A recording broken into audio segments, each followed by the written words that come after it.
Ya teman-teman, kita akan melanjutkan kembali ogoh-ogoh yang ada di Bali dalam acara Kasanga Festival di tahun 2023. Dan kali ini kita menginjak ogoh-ogoh yang ke 10 hingga ke 14 nantinya.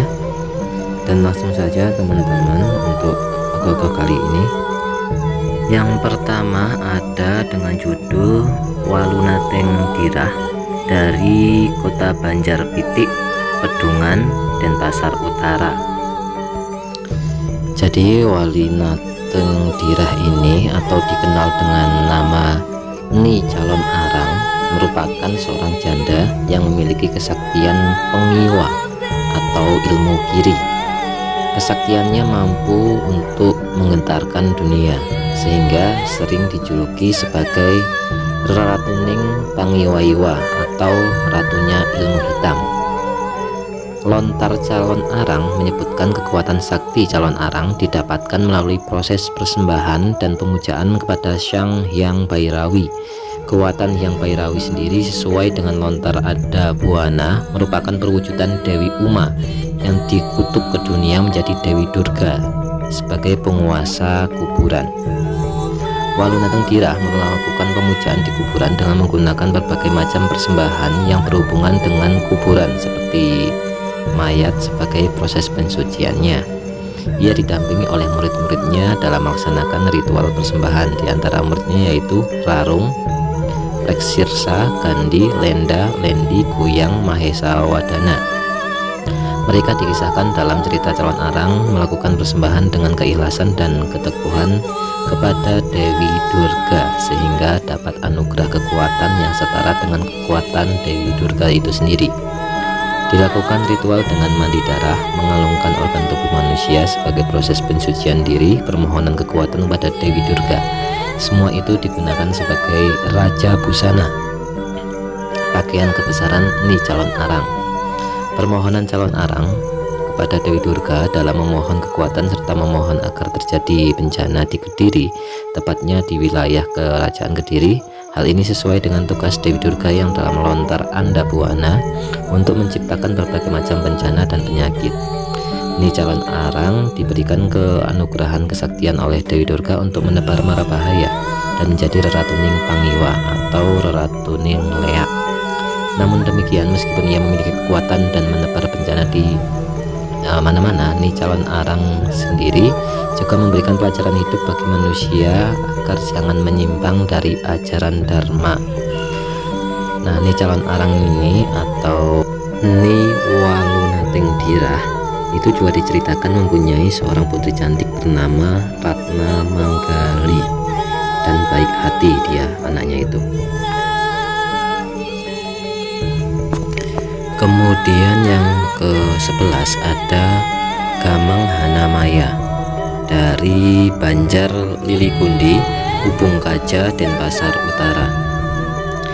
Gamang Hanamaya muncul sebagai peringatan dan bisa diartikan sebagai sosok sejati pelindung kehormatan perempuan dengan kondisi telanjang bertangan 8 yang bisa mencengkeram seseorang sekuat dengan ikatan rantai baja, berkepala menyeramkan dengan lidah menjulur. Kemaluannya berubah menjadi kepala yang sangat menyeramkan sehingga menimbulkan ketakutan dan mengurungkan niat seseorang untuk berbuat tidak sopan ataupun melecehkan perempuan.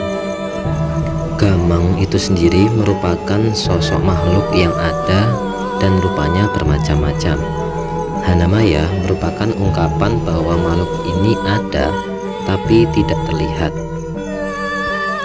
Ogoh-ogoh ini dibuat ketika perempuan sebagai simbol keindahan belakangan ini menjadi kenyataan yang sebaliknya. Seringkali kaum perempuan diberitakan dengan kejadian yang kurang menyenangkan, seperti mengalami kekerasan dan pelecehan seksual. Nah, Gamang Hanamaya atau ogoh-ogoh Gamang Hanamaya ini disebutkan untuk penghormatan terhadap martabat perempuan. Dengan itu adalah sebagai simbol ataupun lambang pelindung bagi perempuan dan kehormatannya sebagai keindahan dunia. Gamang Hanamaya ini digambarkan sebagai sosok yang memang sangat menyeramkan, dan itu akan terlihat ketika seorang laki-laki ataupun orang jahat ingin melakukan tindakan pelecehan terhadap perempuan. Maka yang dilihat oleh lelaki tersebut adalah Gamang Hanamaya ini, atau sosok raksasa hantu yang seram dan begitu menakutkan, sehingga mengurungkan niat untuk melecehkan perempuan. Yang ke-12 ada yang berjudul Kapiragan dari Banjar Anyar-Anyar, Ubung Kaja, Denpasar Utara. Terinspirasi dari Kapiragan yang berwujud kera, kreator mencoba membuat dan memvisualkan bentuk kera ke dalam bentuk karya seni berupa ogoh-ogoh. Dalam proses penggarapannya, ogoh-ogoh ini mengangkat sifat kera yang memiliki dualisme, di mana kreator memiliki suatu paradigma tentang sifat dari kera, yakni sifat baik dan buruk. Sifat kera yang memiliki kemandirian dalam menjaga wilayah dan habitatnya sendiri dikaitkan dengan filsafat hidup bermasyarakat, di mana seseorang mempunyai karakter yang tidak ketergantungan dengan yang lain dan berusaha mandiri tanpa membebani dan merugikan pihak lain, serta mempunyai idealisme dalam mempertahankan wilayah dan lingkungannya tersebut. Di satu sisi lainnya, seekor kera memiliki sifat dengan menjunjung keegoisannya sendiri serta menghalalkan segala cara untuk bertahan hidup, dan terkadang sifat dari kera yang satu ini yakni suka mengambil dan merampas bukan hak miliknya sendiri. Suatu paradigma juga muncul sifat kera yang satu ini, yakni jika dikaitkan ke dalam suatu kehidupan manusia. Di zaman globalisasi ini, manusia menghalalkan segala cara untuk mencapai tujuan dan keinginannya dengan cara apapun asalkan tujuan tersebut tercapai. Bahkan tak jarang juga ada yang banyak korupsi, berebutan kekuasaan, dan parahnya lagi di zaman sekarang ini banyak dibanggakan oleh manusia yang untuk berebut cinta kasih atau berselingkuh. Dari dualisme sifat kera ini bisa dikaitkan dengan kehidupan Rawa Bineda, yaitu konsep keseimbangan guna mencapai keharmonisan sebuah kehidupan di bumi kita tercinta ini. Lalu yang ke-13 ada Raktabija dari Banjar Poh Gading, Ubung Kaja, Denpasar Utara. Raktabija adalah salah seorang panglima dari Raja Kembar Sumba Nisumba yang berkat tapanya yang luar biasa mendapatkan anugerah kesaktian dari Dewa Brahma, sehingga setiap tetes darahnya yang jatuh di bumi akan menjadi kloning dari wujudnya. Panglima Raktabija maju ke depan dan mengamuk menghancurkan pasukan para sakti. Setiap tetes darah yang keluar dari tubuhnya begitu sampai di bumi langsung berubah menjadi kloning Raktabija dan menyerang lebih ganas. Para asura yang jumlahnya ribuan mulai mengisi alam semesta, dan para dewa sangat khawatir. Farahi berkata kepada Kali, "Wahai Camunda, buatlah wajah Anda sangat luas atau bentangkan mulut Anda di bumi." Sang dewi, yaitu Dewi Farahi, kemudian menombak Raktabija dengan tombak, dan darah yang menetes ditelan oleh Kali. Kemudian seluruh kloning Raktabija juga ditelan oleh Kali. Akhirnya Raktabija mati dan tidak dapat tumbuh lagi. Raktabija sebenarnya menggambarkan nafsu hewani dalam diri manusia yang digambarkan sebagai asura sakti untuk mengalahkan para dewa, elemen alami dalam diri manusia. Dan asura sakti tersebut bisa menguasai 3 dunia, yaitu nafsu hewani tersebut dapat menguasai diri manusia pada masa kini, masa lalu, dan masa yang akan datang. Akan tetapi kesadaran tidak pernah kalah. Pada waktu sang manusia sadar bahwa ada kekuatan yang tak terbatas dan manusia memohon pertolongannya, maka kekuatan tak terbatas itu atau Tuhan atau dewa akan membantu manusia menaklukkan nafsu-nafsu hewani tersebut. Dewi Kali adalah perwujudan Parwati atau permaisuri Dewa Siwa. Tujuan dari reinkarnasi ini untuk menghancurkan iblis ganas bernama Raktabija. Raktabija mempunyai anugerah jika setetes darah dari tubuhnya jatuh ke tanah 1000 kali lebih kuat, sehingga banyak Raktabija yang bisa terlahir kembali darinya. Jadi dalam kurun waktu singkat akan ada jutaan setan berupa Raktabija di medan pertempuran. Kemudian keuntungan luar biasa ini membujuknya untuk menyiksa para dewa dan dewi, orang bijak dan suci dan manusia. Gangguannya yang tak tertahankan memaksa para dewa dan resi lain untuk mencari bantuan dari Dewi Parwati yang dianggap sebagai manifestasi ketuhanan dari energi abadi. Karena itu dia memutuskan untuk menyelamatkan alam semesta dengan penampilannya sebagai Dewi Kali. Kemudian warna kulit Dewi Kali sangat gelap sedangkan matanya kemerahan.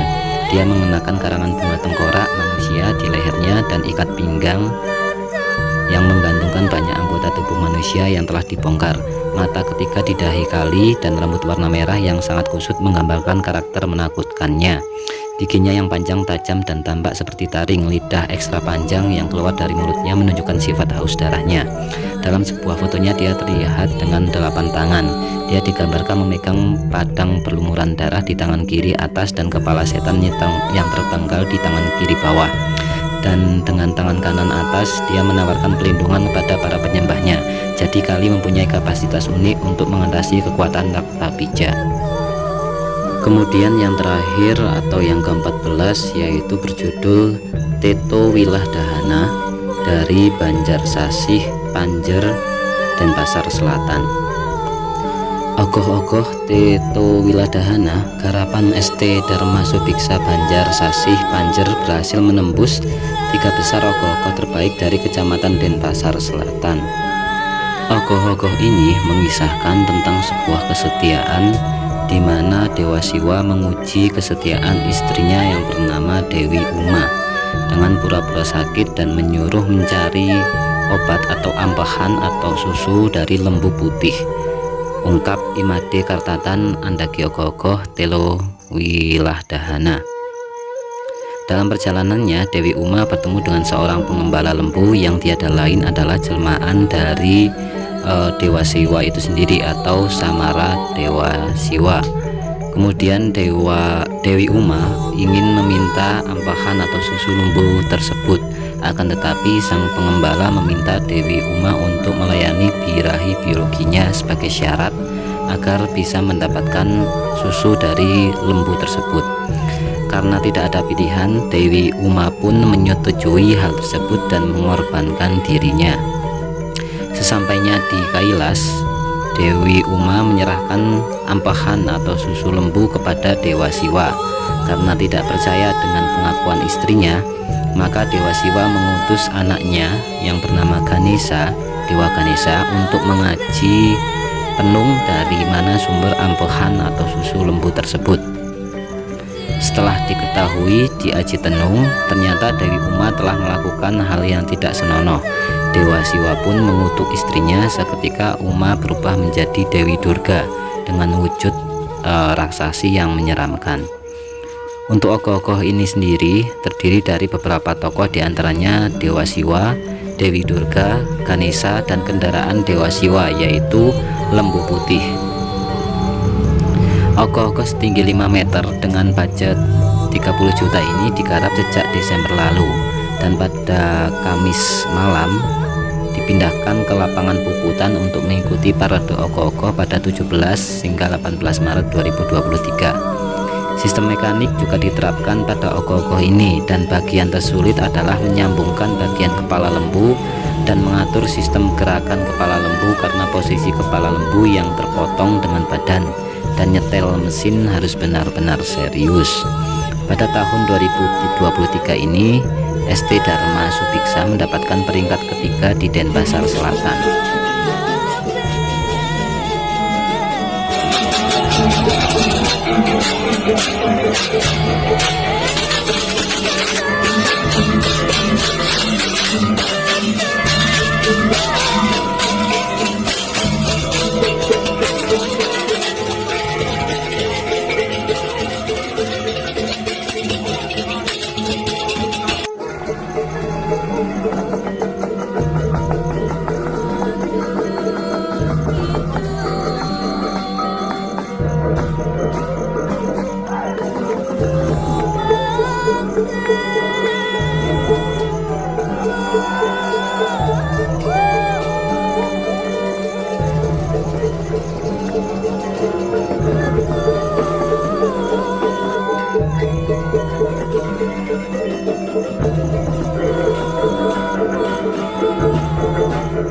Sejak dikutuk oleh suaminya yaitu Dewa Siwa, Dewi Durga atau Dewi Uma yang berubah menjadi Dewi Durga ini menjadi penguasa sentra Gondomayit atau sentra Gandamayu.